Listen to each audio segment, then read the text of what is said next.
2018-аас 2019 оны хичээлийн жилд сумын засаг даргын санаачилгаар соёлын төвийн дэргэд ёс заншлийн дугуйлан хичээлсэн.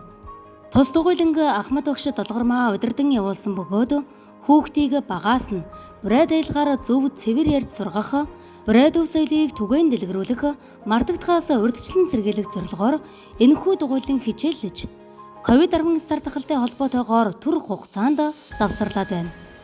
Тэр ухаанд аль болохоор л урд өмнө өвөг эцэгтэй маань хийж явсан тэр ёс заншлыг л ухаанд ийм ёстой байсан, ийм заншилтай байсан гэдгийг өвлүүлэх гэж оролдоод байгаа. Хоёрдугаар болохтой зэрэг хэлээ мартуулахгүй гэж үсэж байгаа. Өөрөөр их төвөгтэй хэлнэ штэ. Их уянгал гоё хэл мөртлөө нөгөө амьдралын одоо боловцоо байдлаас болд юм уу, нийгмээсээ болж гэнэ үү мартагдах гэдэг байгаа байхгүй юу? Тэгээ энийн дээр л ухаандаа манай сургуульч гэсэн тэр талаар их анхаардаг. Бурайд наадам гэж бас гэдэг шүү дээ. Тэрэндээ бас эдгээр чинь төсөл авч ажилласан босоо.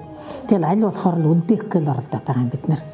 Тэгэл бид нар настай улсууд бид нар бас тэрнийхээ хэлийг ч гэсэн ёс заншил маань ийм байсан юм а гэж бас тоглож харуулж одоо ингэж хүүхдүүдээ бас тэрний сургах гээд оролдоод байгаа юм л да.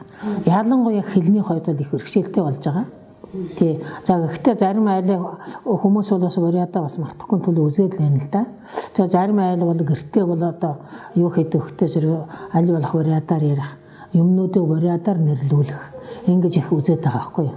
Энийг нь бас энэ сум захиргаа аймаг орон нутаг бол ер нь бас дэмжиж байгаа.